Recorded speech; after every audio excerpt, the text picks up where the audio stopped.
In a Brooklyn courtroom in the fall of 2007, nearly 4 dozen gray-haired men in dark suits filled two-thirds of the gallery benches. They sat stiffly upright and spoke little. They were retired agents of the Federal Bureau of Investigation, and they had come to support one of their own.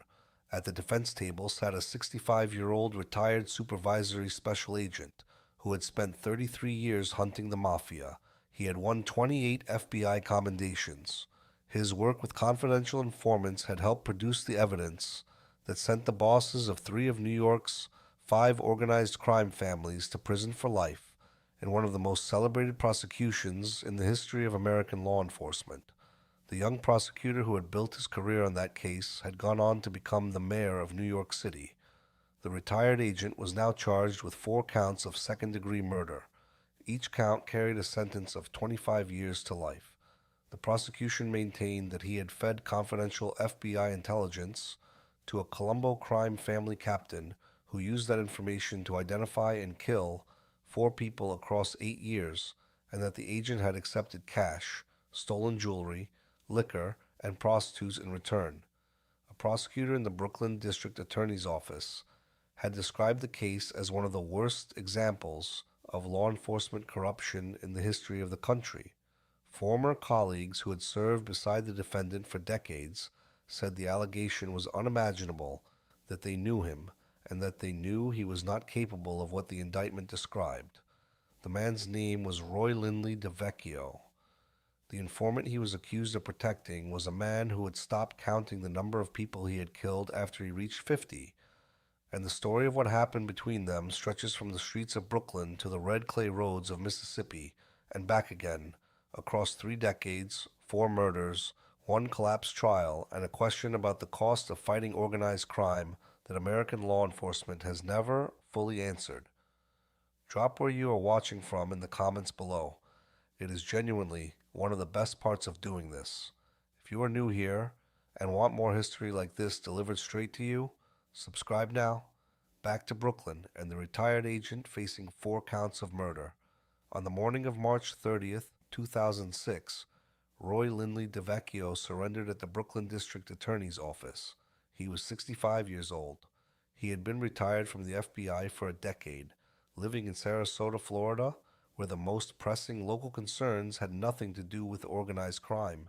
He had become a grandfather, he had run a private investigations firm, and now he was being processed on 4 charges of murder that carried a cumulative sentence that would consume whatever remained of his life.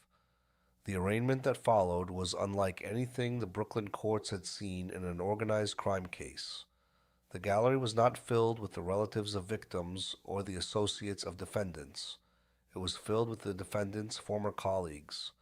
Nearly 4 dozen retired FBI agents, most in dark suits, sat behind DeVecchio in a demonstration of institutional solidarity that the presiding judge, Gusten Reichbach, would not forget. Former FBI Assistant Director James Kallstrom was among the supporters. Joe Pistone, the undercover agent who had infiltrated the Bonanno crime family for 6 years under the name Donnie Brasco, had helped organize a defense fund. Former FBI Supervisor James Kostler told reporters that everyone who knew DeVecchio knew he was not capable of these things, and that it was tragic that it could happen to a man like him. The defense fund that former agents organized reflected the depth of the institutional conviction that DeVecchio was being wrongfully prosecuted. A website was created to accept contributions. Retired agents from field offices across the country sent money. The network of former colleagues who had served in the FBI's organized crime units during the 1980s and 90s, men who had shared the particular intensity of working cases against the 5 families during the most aggressive period of federal mob prosecution in American history, mobilized on DeVecchio's behalf with a solidarity that the Brooklyn District Attorney's Office found difficult to counter. The defense fund ultimately raised enough to support a legal team capable of fighting a protracted murder trial. The message from the retired agent community was unambiguous. One of their own was under attack, and they were going to stand with him regardless of what the prosecution alleged. On the other side of the courtroom, the prosecution told a fundamentally different story. District Attorney Charles Hines had authorized an indictment charging DeVecchio with acting in concert with his longtime informant, Colombo crime family captain Gregory Scarpa Sr., in 4 separate killings between 1984 and 1992. Prosecutor Michael Vecchione described the case in terms that left no room for ambiguity. 4 people were murdered, he said, with the help of a federal law enforcement agent who was charged with keeping them safe. The prosecutor went through each killing in sequence, describing for Justice Reichbach what he said was DeVecchio's direct role in each death and his reasons for instructing Scarpa to carry them out. In most of the cases, Vecchione argued, the victims had begun cooperating with authorities and posed a threat to Scarpa or his relatives. DeVecchio's attorney, Mark Betterow, denied all charges in what he described as the strongest terms possible. He characterized the indictment as the product of convicted mob turncoats eager to lie in exchange for leniency, and of a single witness whose story had changed so many times that no jury should be asked to credit it. The defendant was released on $1 million bail. He returned to Sarasota to await a trial that would not begin for another 18 months. The split in that courtroom between the agents who had served alongside DeVecchio for decades and the prosecutors who believed he had been complicit in 4 murders was the split that would define everything that followed. Both sides were certain. Neither side wavered. To understand how a single career could produce 2 interpretations that far apart, you have to start not with the agent but with the man he was accused of protecting, and that story begins in Brooklyn, long before anyone outside a specific neighborhood in the borough had any reason to know his name. Gregory Scarpa was born on May 8, 1928, in New York City, to Salvatore and Mary Scarpa, first-generation immigrants from the village of Lorenzaga near Treviso in the Veneto region of northern Italy. He was raised in Bensonhurst, a working-class Brooklyn neighborhood where the line between legitimate employment and organized crime was not always a line anyone drew with great precision. As a child during the Depression, he delivered coal with his father through the streets of the neighborhood, and the physical toughness and the familiarity with hard work and harder men that characterized his adult career began in those early years. His older brother Salvatore introduced him to the Colombo crime family during the 1950s, and Scarpa's rise through the organization was rapid by the standards of an institution that valued patience above nearly every other quality. He became a capo regime, a captain, and the chief enforcer and most feared hitman for Colombo boss Carmine Persico. The violence that characterized his career was not incidental to his organizational role. It was the role. He killed with a frequency and an apparent enthusiasm that earned him a series of nicknames, each one a different way of saying the same thing. The Grim Reaper, the Mad Hatter, the Killing Machine. He signed personal letters with the initials KM. He once told associates that he had stopped counting the number of people he had killed after reaching 50. Investigative reporter Peter Lance, working from thousands of pages of previously secret law enforcement documents, would later identify 26 separate homicides attributable to Scarpa between 1980 and 1992 alone, a period that did not include the murders he had committed in the preceding 2 decades. The man who killed with that frequency also lived with a certain calculated extravagance. He carried $5,000 in cash at all times, available for purchases and bribes. He owned homes and apartments in Brooklyn, Staten Island, Manhattan, Las Vegas, and Florida.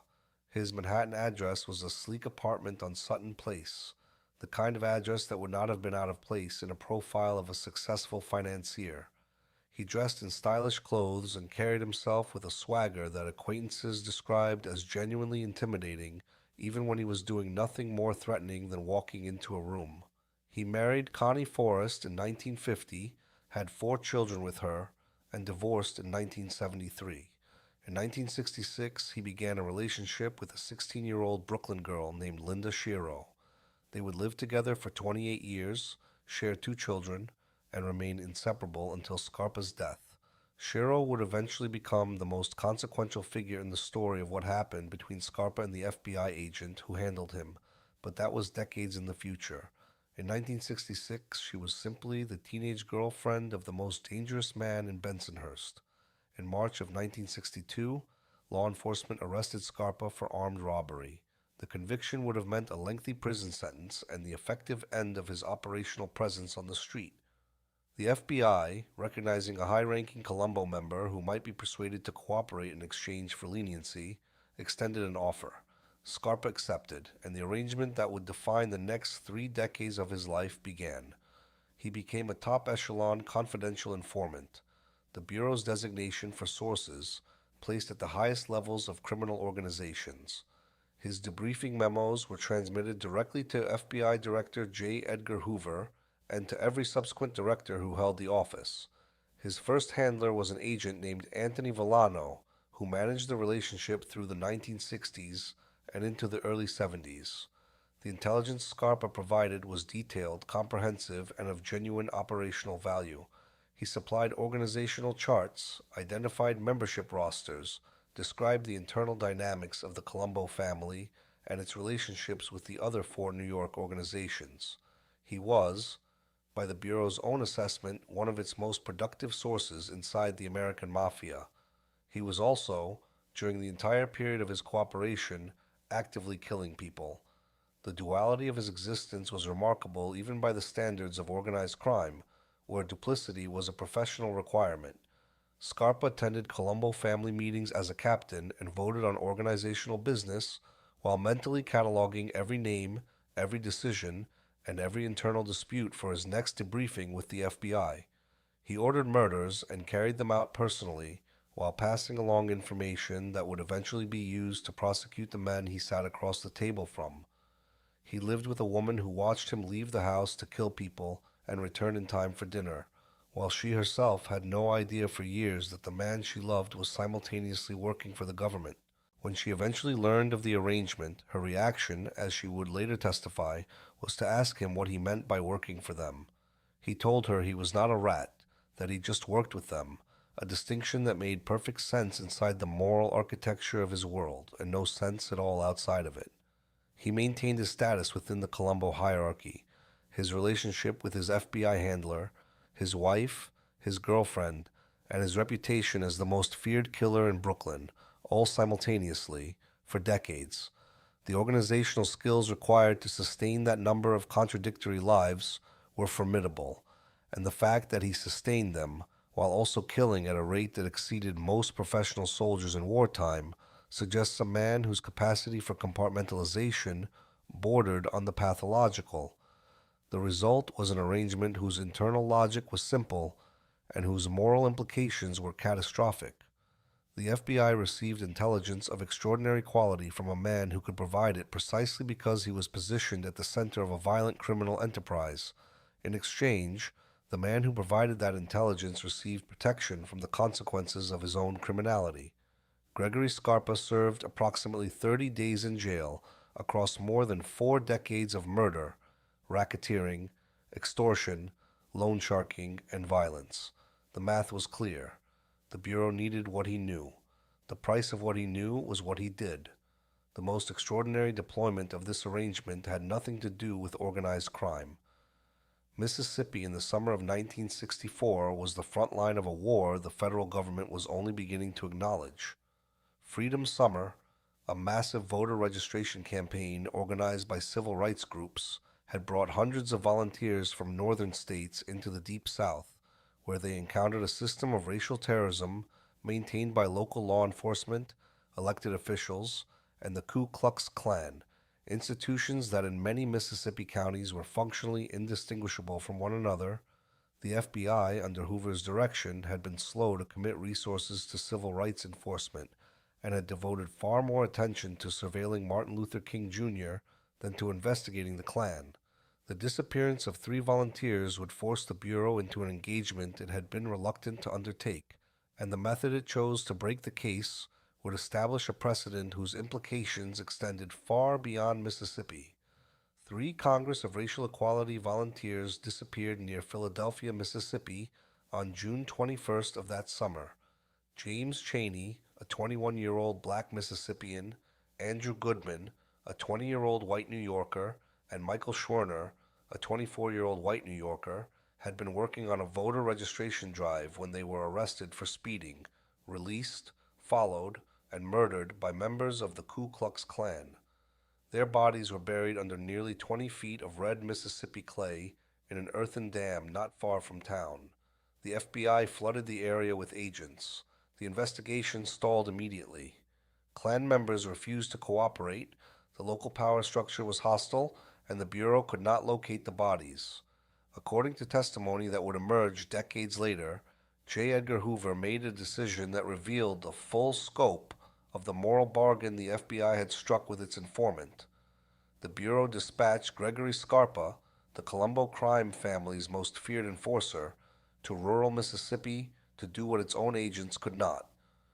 The details were first reported by the New York Daily News in 1994, citing unidentified federal law enforcement officials, and were described in open court for the first time during the DeVecchio trial in 2007 by Lin DeVecchio, testifying under oath. Scarpa and an FBI agent entered the television repair shop of Lawrence Byrd, a Klansman already under suspicion in Laurel, Mississippi. They purchased a television set and asked Byrd to help them carry it to their car. Outside, they forced Byrd into the vehicle and drove him to a remote location. Scarpa produced a gun borrowed from an FBI agent and placed it in the Klansman's mouth. He told Byrd he would blow his brains out if the man did not reveal the location of the bodies. Byrd talked. The information led to the discovery of Cheney, Goodman, and Schwerner on August 4th, 1964, after 40 days of searching. The case would be dramatized in the 1988 film Mississippi Burning and would stand as one of the defining episodes of the Civil Rights era. In January of 1966, Scarpa returned to Mississippi for a second assignment. This time, the FBI needed information about the firebombing murder of civil rights leader Vernon Dahmer. Working with an agent, Scarpa abducted another Klan suspect from his place of business and used a straight razor to obtain the confession the Bureau needed. The suspect provided a 22-page statement identifying the local Klan leadership and describing the planning of the attack. Juries ultimately convicted 4 men on murder or arson charges. The FBI has never officially confirmed Scarpa's role in either Mississippi operation. The Bureau declined to comment when the story was first reported, but the episodes established a pattern that would shadow the entire informant relationship. The FBI was willing to deploy a man it knew to be a serial killer as long as the results justified the arrangement. In Mississippi, the results were historic. The question the Bureau did not examine with equal rigor was what happened when the same logic was applied, not to a brief deployment in pursuit of a cause that even Hoover recognized as nationally significant, but to a permanent arrangement spanning decades, in a city where the informant was simultaneously a source and a killer, and where the boundary between those two functions had never been clearly drawn. By the mid-1970s, the FBI had officially closed Scarpa as a confidential informant. The intelligence pipeline went dormant. It remained dormant for approximately 5 years. Then a young FBI agent named Lin DeVecchio decided to reopen it. Roy Lindley DeVecchio was born on April 18th, 1940, in Fresno, California, a world entirely removed from the neighborhoods of Brooklyn, where the men he would spend his career pursuing conducted their business. He attended George Washington University and joined the FBI immediately after graduating. 3 years into his career, he was transferred to the Organized Crime Squad in Manhattan, placing him at the center of the most sustained federal assault on the American Mafia since the Kefauver and McClellan hearings. He worked the Brooklyn territory alongside agents who would become legendary, including Joe Pistone, who was deep undercover inside the Bonanno family under the alias Donnie Brasco. DeVecchio rose steadily through the organized crime hierarchy over the following 2 decades, eventually becoming the supervisory special agent in charge of the squad responsible for monitoring the Colombo crime family, a position that placed him at the intersection of intelligence collection, criminal investigation, and the management of the Bureau's most sensitive human sources. The era in which DeVecchio operated was the most intensive period of federal organized crime enforcement in American history. The FBI, under Director William Webster and later under William Sessions, had committed unprecedented resources to breaking the 5 families' hold on New York's construction industry, labor unions, waterfront operations, and narcotics distribution. The RICO statute, enacted in 1970 and largely unused for its first decade, had become the Bureau's primary weapon, allowing prosecutors to treat entire criminal organizations as single enterprises and to charge their leaders with the full scope of their organization's crimes. The agents who worked organized crime in New York during the 1980s understood that they were participating in a campaign that would either break the American Mafia or prove that the institution was too deeply embedded in the city's economic infrastructure to be dislodged. The pressure to produce intelligence, to recruit sources, and to build prosecutable cases was immense.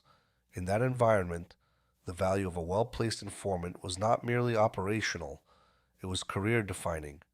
In 1980, DeVecchio was reviewing dormant informant files when he found the name Gregory Scarpa. The file documented a highly placed Colombo member who had been one of the Bureau's most productive sources before the relationship was closed. DeVecchio made a decision that would define both their careers. He drove to Scarpa's home in Brooklyn, unannounced, and blocked the mobster's car as it was pulling out of the driveway. Scarpa's initial response was hostile. DeVecchio told him he wanted to talk, that he needed help, that he wanted to learn about the life. 2 weeks later, Scarpa called and said 2 words, "Come alone." DeVecchio complied. FBI agents were not supposed to meet alone with informants under any circumstances, but DeVecchio obtained special permission from his superiors. Scarpa was considered a source of extraordinary potential value, and the Bureau authorized extraordinary measures to protect the secrecy of the renewed arrangement. The relationship that began in that driveway represented something new in the history of the FBI's organized crime operations. Previous informant relationships, even successful ones, had maintained a transactional character.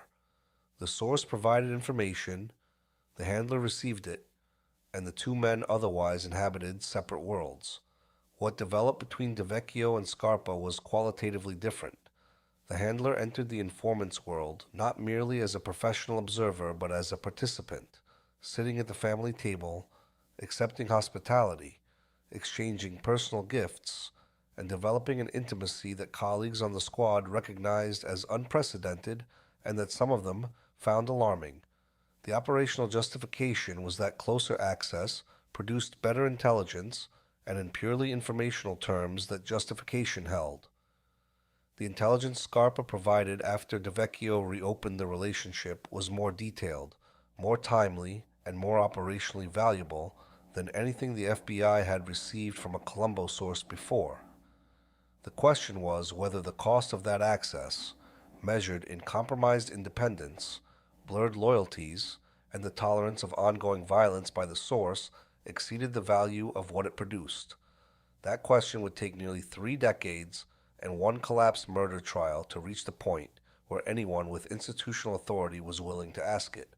What began in that driveway would become the most consequential and most destructive informant relationship in the history of the FBI's New York operations. Over the next 13 years, DeVecchio and Scarpa met regularly, often alone, in apartments and hotel rooms provided by the Bureau. DeVecchio assembled a 700-page informant file documenting the intelligence Scarpa provided. The file covered the internal operations of the Colombo family in granular detail and extended to the activities of all 5 New York organizations. Scarpa identified factions, described disputes, provided advance warning of planned violence, and mapped the financial architecture of enterprises that ranged from loan sharking and gambling to labor racketeering and narcotics distribution. He provided information about the 1980 murder of Philadelphia crime family boss Angelo Bruno. He contributed intelligence that supported the federal prosecution of northeastern Pennsylvania crime boss Russell Bufalino. In September of 1987, he reported to DeVecchio that all 5 New York families had recently discussed the possibility of assassinating Rudy Giuliani, the United States attorney who had become the most aggressive organized crime prosecutor in the country. The intelligence was genuine, and its value was acknowledged even by DeVecchio's most vocal critics. What was disputed, with increasing intensity as the years passed, was everything else about the relationship. DeVecchio dined with Scarpa and his family at their home in Bensonhurst. Scarpa gave DeVecchio gifts that the prosecution would later characterize as payments: rolls of rubber-banded cash, stolen jewelry, a hard-to-find Cabbage Patch doll for DeVecchio's daughter at Christmas, encoded conversations intercepted by other law enforcement agencies. Scarpa referred to DeVecchio as his girlfriend, a term that in the specialized vocabulary of organized crime denoted a relationship closer and more personal than the standard exchange of intelligence for protection. Over 12 years, the FBI officially paid Scarpa $66,000 for his services as an informant. Prosecutors would later allege that DeVecchio had also retained $66,598 of FBI funds that had been intended for Scarpa, converting government money to personal use. DeVecchio described himself as fascinated by Scarpa's world. His career and his life and his milieu were so different from mine, he later told 60 Minutes, that it was fascinating to me to learn about that. The colleagues who watched the relationship develop from their desks in the same FBI office described it in less romantic terms.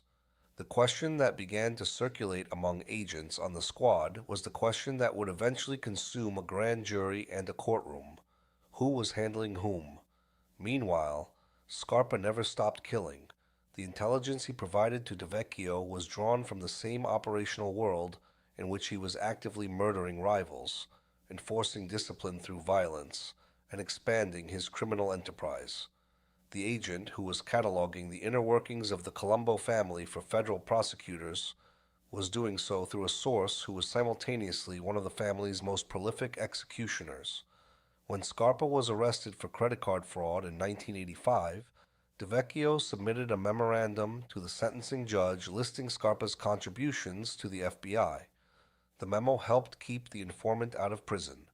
The institutional message was clear: the source was too valuable to lose, and the Bureau would exert its influence to protect him. On October 31st, 1986, Scarpa's body began to betray the life he had constructed around it.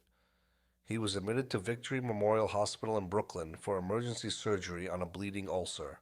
He required a blood transfusion. Scarpa, driven by racial prejudice, refused the hospital's screened blood supply and insisted on receiving blood donated exclusively by Italian-American associates from his own crew. One of the donors, a Scarpa associate named Paul Mele, was infected with HIV but likely did not know it. The virus entered Scarpa's bloodstream.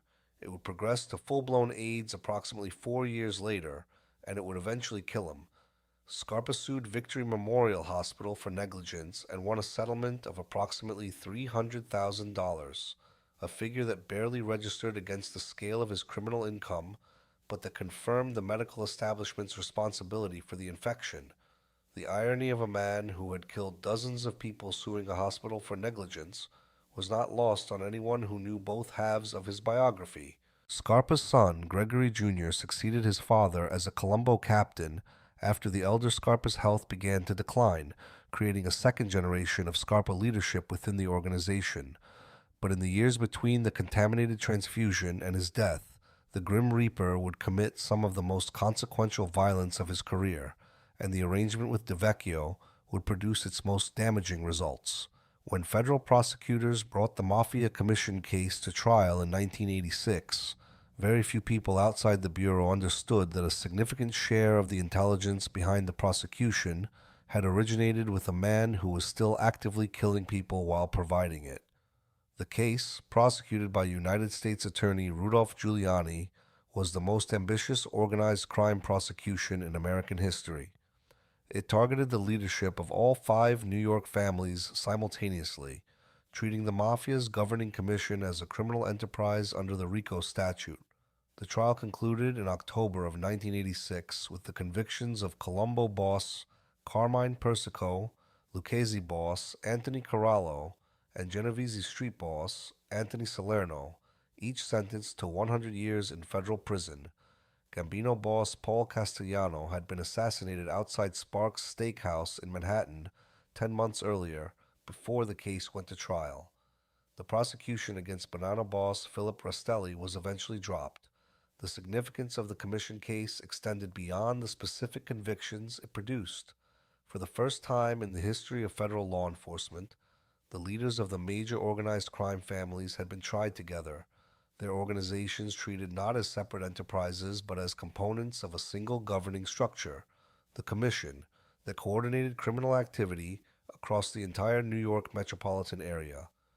The trial established the legal precedent that the leadership of a criminal organization could be held responsible for the full scope of that organization's activities, a principle that would transform organized crime prosecution for the following 4 decades. The convictions sent a message that no boss was beyond the reach of the federal government, and the men who had operated with near total impunity for decades found themselves spending the rest of their lives in federal penitentiaries. The case catapulted Giuliani to national prominence. It established the RICO framework as the dominant weapon in the federal arsenal against organized crime. DeVecchio was promoted in its aftermath and given command of 2 organized crime squads. The case was celebrated as a landmark in the history of law enforcement. The contribution of a paid serial killer to the intelligence that made it possible was not part of the narrative presented to the public. While the FBI was building and prosecuting the case that would define an era of organized crime enforcement, 4 people were being killed with information that the prosecution would eventually trace back to the same agent-informant arrangement that had helped make the commission case possible. The 4 deaths attributed to the DeVecchio-Scarpa arrangement occurred across an 8-year span and followed a pattern that, if the prosecution's account was accurate, revealed a systematic process. DeVecchio identified a threat to Scarpa's criminal operations or personal security, communicated that threat to the informant, and the informant eliminated the threat through murder. Each killing served a purpose within the organizational logic of the Colombo family. Each killing also represented a betrayal of the FBI's fundamental obligation to the people who cooperated with it and to the citizens its agents were sworn to protect. The first was Mary Berry. She was 31 years old, the girlfriend of a Colombo family mobster, and in the fall of 1984 she had made the decision to cooperate with the FBI.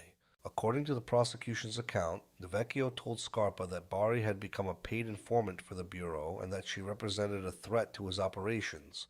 Scarpa invited Bari to the Wimpy Boys Social Club in Brooklyn on September 24, 1984. His son, Gregory Jr., held her on the floor while his father shot her 3 times in the head. Her body was dumped beneath an elevated subway line approximately 2 blocks from Scarpa's own house. Prosecutors alleged that Scarpa and DeVecchio later shared a chuckle about the proximity of the body to Scarpa's home. The second was Joseph DeDomenico, a 44-year-old Colombo soldier known as Joe Brewster, killed in 1987. DeVecchio, according to the prosecution, told Scarpa that DeDomenico had been using drugs, committing robberies without sharing the proceeds with his captain, and had begun dating a born-again Christian. In the organizational culture that Scarpa inhabited, each of these was a sign of unreliability, but the last carried a specific threat. Being born again, Scarpa reportedly told an associate, was 1 step from being a rat. A man who had found religion might find his conscience, and a man who found his conscience might find a federal prosecutor. DeDomenico was killed. His body joined a growing list of Colombo members and associates whose deaths served the dual purpose of maintaining Scarpa's authority within the family and eliminating individuals whose potential cooperation with law enforcement threatened the most carefully guarded secret in the organization, that its most feared enforcer was himself working for the government. The particular cruelty of the DeDomenico murder, if the prosecution's account was accurate, was that the information DeVecchio provided about DeDomenico's personal life, his drug use, his romantic relationship, his potential spiritual conversion, was the kind of detailed personal intelligence that only someone with access to law enforcement surveillance files could have assembled. It was not the kind of information that circulated on the street. It was the kind of information that lived in FBI files and that was supposed to be protected by the same institutional safeguards that protected every other piece of classified intelligence the Bureau collected. The third death carried a weight that distinguished it from the others because of who the victim was and how old he was. Patrick Porco was 18. He had been one of the closest friends of Joey Scarpa, the son Gregory Scarpa Sr. had fathered with Linda Schiro. On Halloween night of 1989, Porco, Joey Scarpa, and two other teenagers had been cruising the streets of Bensonhurst in a white stretch limousine. They were pelted with eggs by a rival group of young men. One of the teenagers in the limousine responded by shooting and killing 17-year-old Dominic Masseria, who had no connection to organized crime.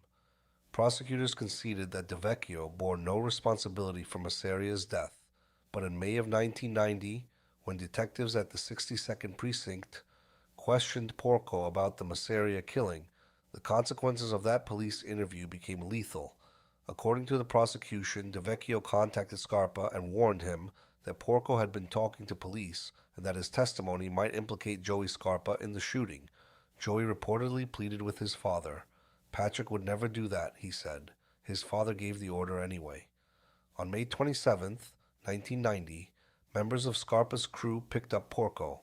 He tried to block the bullets with his arms and hands. He was shot in the head. His body was left on a street corner in Brooklyn.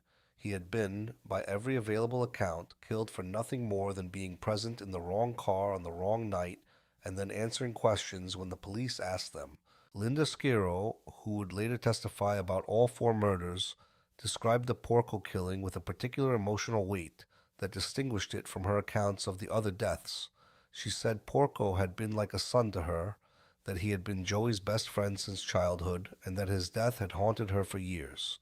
The detail that Porco attempted to block the bullets with his arms and hands, documented in court testimony from other witnesses, suggested a young man who understood in his final moments that the people he had trusted most in the world had decided he needed to die. Schiro testified that she told the story of Porco's murder to multiple writers over the years because she could not stop thinking about it. It was the one killing, out of the four charged against DeVecchio, that she consistently attributed to the agent across every version of her account.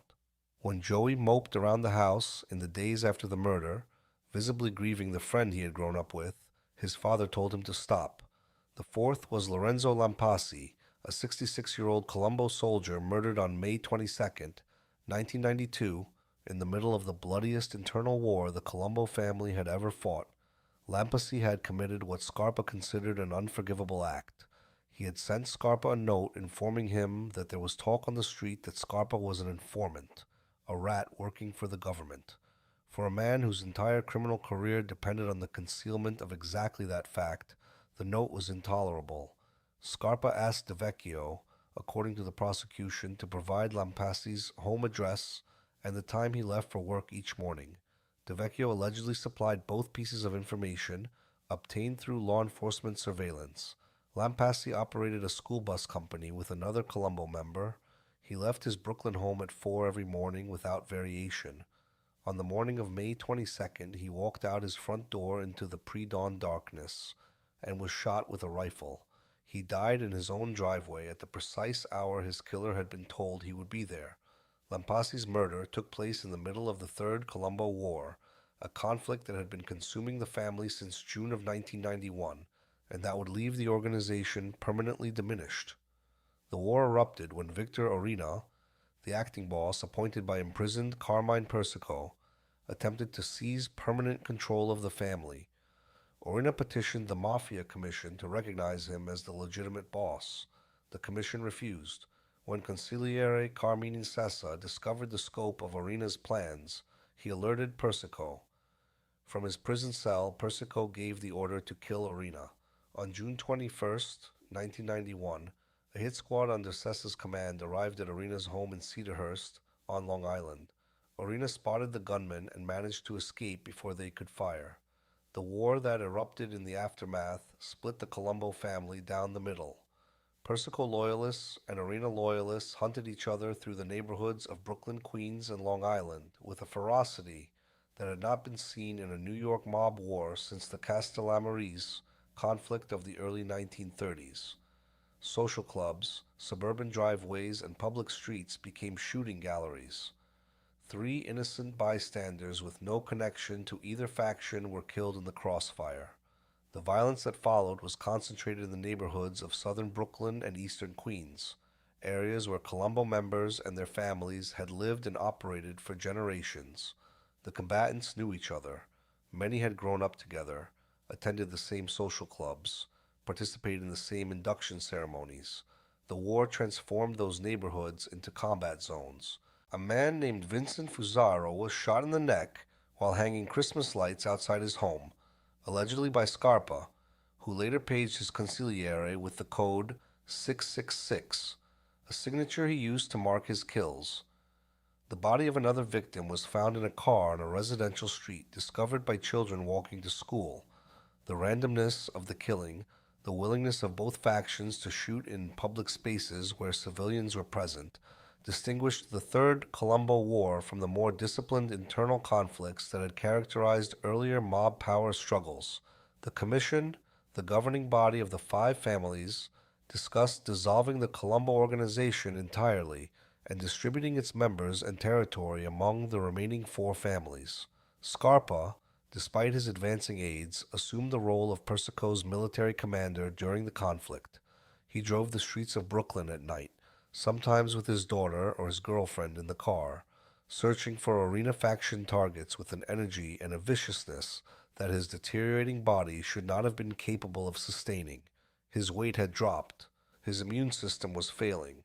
He would be dead within 3 years of complication from the virus that had entered his blood through the transfusion he had insisted on arranging himself. And yet, during the months of the Colombo War, he killed with the same methodical intensity that had characterized his career at its peak, as if the disease consuming him from within had amplified rather than diminished the violence he directed outward. The men who fought alongside him during the war and who later testified about his conduct described a figure who appeared to have decided that since he was going to die regardless, the manner and timing of the deaths of his enemies were the only things left within his control. He was ambushed by arena gunmen in November of 1991 while driving his daughter and granddaughter home. All 3 survived. On December 29, 1992, during another confrontation, Scarpa was shot in the face. He lost his left eye. Doctors told authorities he would survive, and he continued to fight the war from his hospital bed and, later, from house arrest. When the conflict finally ended in 1993, 12 people were dead. Over 80 MAID members and associates from both factions were convicted, jailed, or indicted. The Commission barred the Colombo family from its governing councils and did not readmit the organization until 2002. Most law enforcement observers would describe the Colombo family in the decades that followed as the weakest of the 5 families, a designation it has not shed. The allegation at the center of the war's aftermath was the allegation that would become the foundation of the case against DeVecchio, that the supervisory special agent in charge of the FBI squad responsible for investigating the Colombo family's internal war had been simultaneously feeding his informant the locations, addresses, and daily schedules of arena faction soldiers so that Scarpa could find them and kill them. DeVecchio was the man responsible for monitoring the war. He was also, by the prosecution's account, helping one side win it. The intelligence his squad gathered on Colombo members through authorized surveillance was, by this theory, being redirected through Scarpa into a killing operation that the FBI was officially attempting to stop. On May 6, 1993, Scarpa pleaded guilty to 3 murders and conspiracy to commit additional crimes. He received a life sentence, though his deteriorating health meant the sentence would be measured in months rather than years. The guilty plea effectively ended the FBI's informant relationship with the Grim Reaper, a relationship that had begun in the early 1960s, had been suspended for 5 years in the mid-70s, and had been reactivated by DeVecchio in 1980, with results that neither the Bureau nor the Department of Justice had fully reckoned with. The total body count attributable to Scarpa during his years as an active informant remained disputed. His own claim of more than 50 victims was likely an exaggeration rooted in the same grandiosity that characterized everything he said about himself. Peter Lance's documented count of 26 homicides between 1980 and 1992 was the most rigorously sourced figure available. The FBI's internal records, by the Bureau's own admission, had not captured the full scope of Scarpa's violence during the years he was cooperating. On June 4th, 1994, Gregory Scarpa Sr. died at the Federal Medical Center in Rochester, Minnesota, of complications from AIDS. He was 66 years old. The informant relationship that had begun with a block driveway in 1980 had lasted 13 years, had produced a 700-page intelligence file, and contributed to the most significant organized crime prosecutions of the 20th century, and had cost, by the prosecution's count, at least 4 lives, and possibly many more. With Scarpa dead, the men who had served alongside him and under him began to speak. Carmine, the former consigliere who had organized the war on Persico's behalf before turning government witness, told prosecutors that Scarpa's relationship with DeVecchio had been unlike any informant arrangement the family had observed. Sessa's testimony prompted federal investigators to re-examine the relationship with a scrutiny it had never received. What they found was circumstantial but extensive. Evidence surfaced suggesting DeVecchio had disclosed the identities of Colombo members who were cooperating with the FBI. He was suspected of alerting Scarpa that listening devices had been planted in his home and social club. He was accused of warning Scarpa that the Drug Enforcement Administration was preparing to arrest his son, Gregory Jr., for drug trafficking, giving Jr. time to disappear before the arrest could be executed. Most seriously, investigators found evidence suggesting DeVecchio had provided Scarpa with surveillance-derived information that allowed the Grim Reaper to locate and kill soldiers who had sided with Victor Orena. In May of 1995, federal prosecutor Ellen Corsella sent a letter to defense attorneys representing convicted Colombo members that acknowledged up to 8 separate instances where DeVecchio may have disclosed confidential information to his informant. The consequences of that letter were immediate and devastating to cases the FBI had spent years constructing.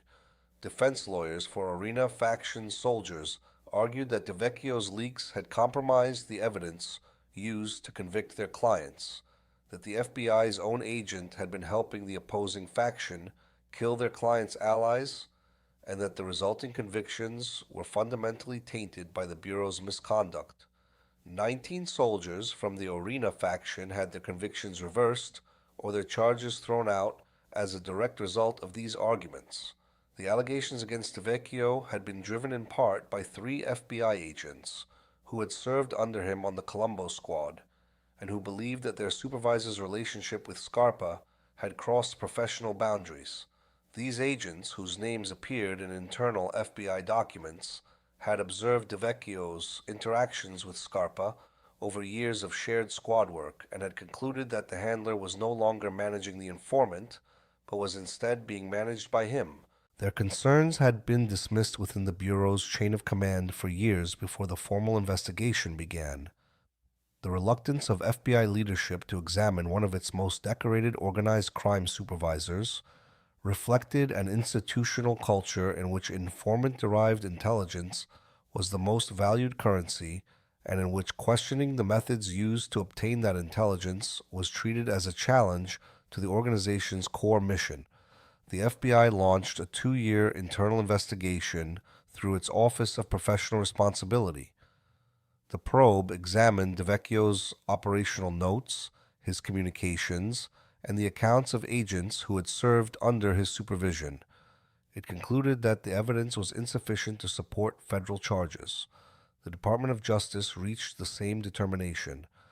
By September of 1996, the investigation was closed, and DeVecchio was allowed to retire with a full pension.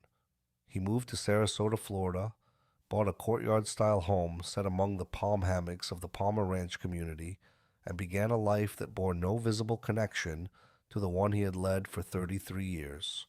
He established a private investigations firm. He became a grandfather. he was elected president of his homeowners association, a position whose primary responsibilities involved the resolution of landscaping disputes and the enforcement of community maintenance standards. The contrast between this existence and the one he had occupied in Brooklyn, where he had supervised the surveillance of one of the most violent criminal organizations in New York and had maintained a personal relationship with a man who signed his letters with the initials of his self-appointed title as a killing machine, was total. DeVecchio, by all visible measures, had escaped. The Bureau had investigated him, found insufficient evidence, and let him go. He had his pension, his freedom, and the quiet life that 33 years of organized crime work had earned him. The quiet lasted 9 years. During those years, DeVecchio lived the life of a man who had nothing to answer for. He played golf. He socialized with his neighbors. He attended homeowners association meetings where the disputes involved property values and the color of exterior paint, matters so distant from the world of Colombo family hit squads and top echelon informant debriefings that the juxtaposition would have seemed fictional if it had appeared in a novel. His neighbors, for the most part, did not know the details of his FBI career. Sarasota was not Brooklyn. The name Scarpa meant nothing in Palmer Ranch. The man who had sat across kitchen tables from one of the most prolific killers in the modern history of American organized crime now sat across patio tables from retirees, discussing hurricane shutters and irrigation systems.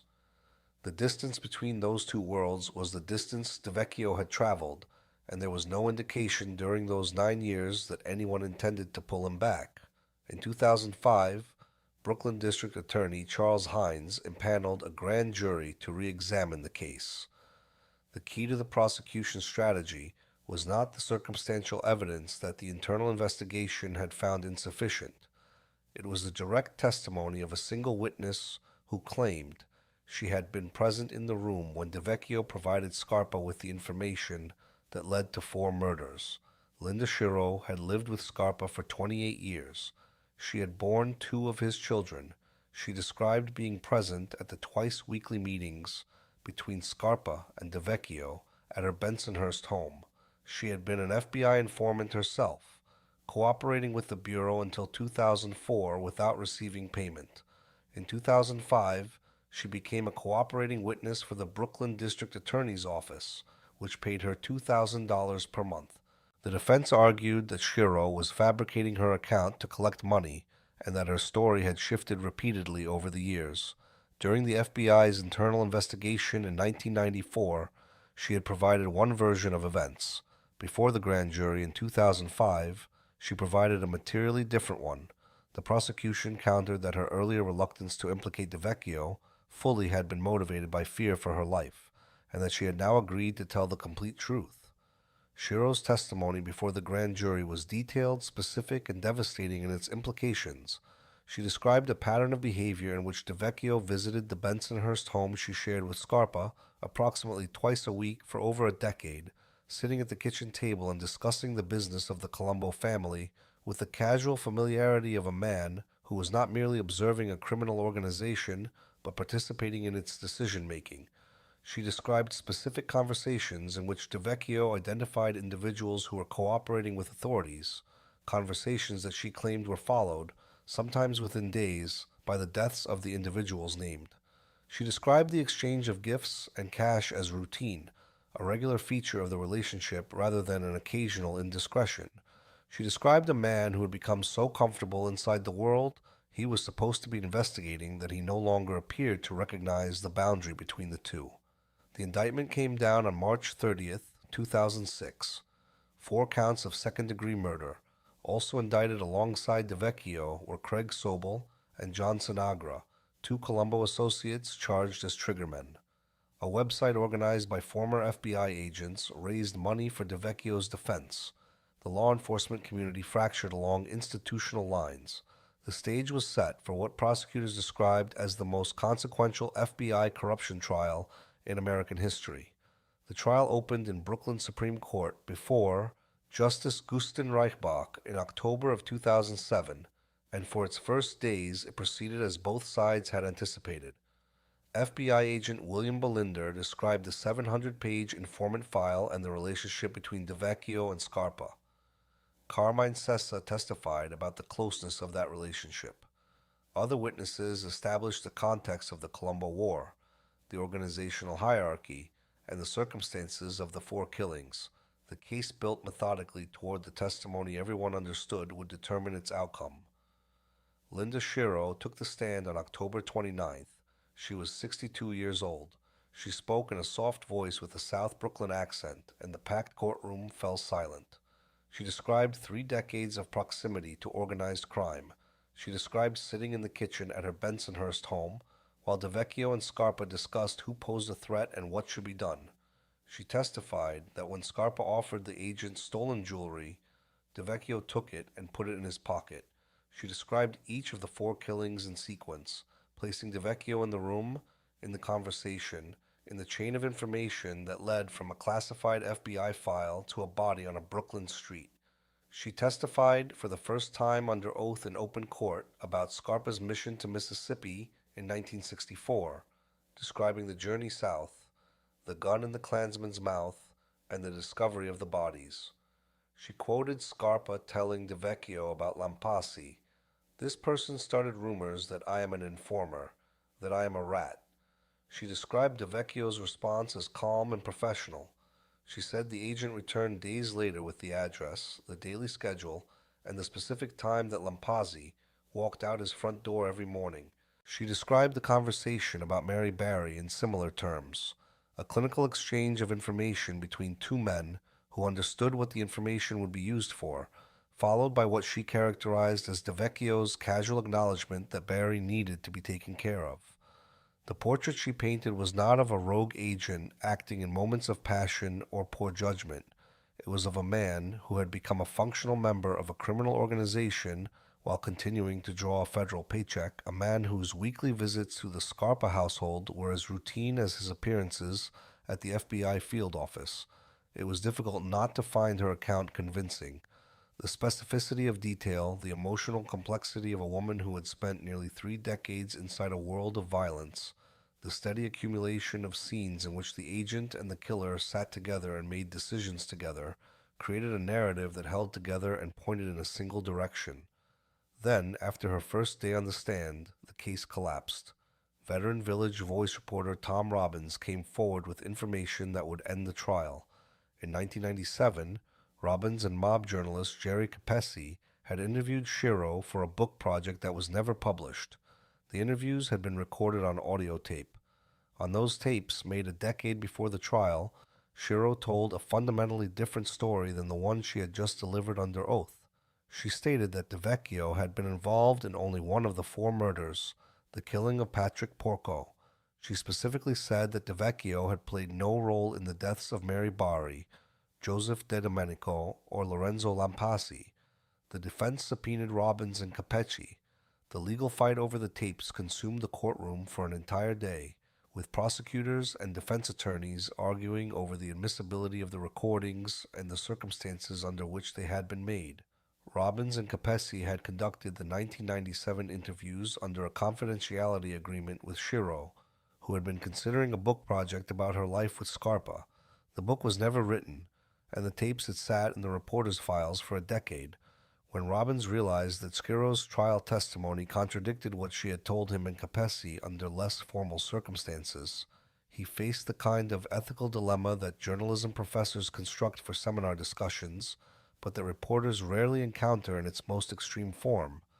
A source he had agreed to protect was testifying in a murder trial, and the testimony was inconsistent with what she had told him. The Village Voice published the story during the second week of trial. Robbins concluded that the obligation to the truth in a case involving 4 murders outweighed the obligation to a source whose credibility had been fatally compromised by her own inconsistencies. The tapes were made available to both sides. On November 1st, 2007, the Brooklyn District Attorney's Office dropped all 4 murder charges against R. Lindley DeVecchio. The trial that had been billed as the most important FBI corruption prosecution in American history was over. It had lasted less than 2 weeks. The courtroom fell silent as the prosecution's lead attorney rose and asked the court to dismiss all charges. Spectators who had spent days absorbed in Schiro's vivid testimony understood that they were watching something they had not anticipated. The case that had taken years to build, that had survived a previous federal investigation's determination not to prosecute, that had been described as the most important FBI corruption case in the country's history, was ending not with a verdict, but with a surrender, forced not by the defense's arguments, but by the emergence of evidence that the prosecution's own star witness had been unreliable all along. Justice Reichbach issued a 4-page written decision that exonerated the defendant while indicting the institution that had employed him. In the face of the obvious menace posed by organized crime, the judge wrote, "The FBI was willing to make a deal with the devil." He stated that the Bureau had violated its own rules by allowing DeVecchio to maintain a relationship with a known killer for over a decade. The decision stopped well short of declaring DeVecchio innocent of the underlying conduct. It declared instead that the prosecution's case had been fatally undermined by the unreliability of its central witness. DeVecchio addressed reporters after the dismissal. "It has consumed me emotionally," he said, "drained me financially, and it has tested my faith in the system I spent 30 years of my life defending." He thanked his family and the retired FBI agents who had funded his legal defense. Then he went to dinner. He chose Sparks Steakhouse on East 46th Street in Manhattan, the restaurant outside of which Gambino boss Paul Castellano had been shot to death in December of 1985. Whether the choice was a celebration or a provocation depended entirely on who was watching. In the years that followed, the story did not resolve into clarity. It fractured further. Schiro told a reporter in a subsequent interview that the Brooklyn District Attorney's Office had been aware before the trial that she had given inconsistent accounts to journalists. "They knew I lied to the people who were writing books," she said. Her daughter confirmed that she had warned the DA's investigators about the contradictions before Schiro ever took the stand. Emails obtained after the trial showed that the lead prosecutor had been alerted months before the proceedings began. The case had not simply collapsed because new evidence emerged. It had collapsed, at least in part, because the prosecution had advanced, despite known deficiencies in its star witness. 5 years after the trial ended, federal judge Edward Corman made a remark during a 2012 court proceeding involving Gregory Scarpa Sr. that was later found in the transcript. "It was my view," Corman said, "and remains my view, that Lin DeVecchio provided information to Scarpa that got people killed." He added that he found the outcome outrageous, and that the bottom line was that nothing happened to DeVecchio, that the agent had been permitted to retire and had subsequently been doing background checks for the FBI. The case left behind a trail of unanswered questions and unresolved grievances that the legal system's failure to reach a verdict only deepened. The families of the 4 victims, who had waited years for the prosecution to go forward, received nothing. No convictions, no acknowledgement from the FBI, no formal determination of what had happened to their relatives and why. The agents who had raised concerns about DeVecchio's relationship with Scarpa years before the formal investigation began watched the case collapse and drew their own conclusions about the Bureau's willingness to protect its own. The prosecutors who had built the case and who believed they had been on the verge of proving one of the most consequential cases of official corruption in American history were left to contemplate how a decade of work could be undone by 2 audio tapes and a witness who could not keep her story straight. DeVecchio published his account in a book co-authored with Charles Brandt titled "We're Going to Win This Thing." He appeared on 60 Minutes. He appeared in the Netflix documentary Fear City. He told his version with the authority of a man who had been charged and cleared, and who believed the clearing was the final word.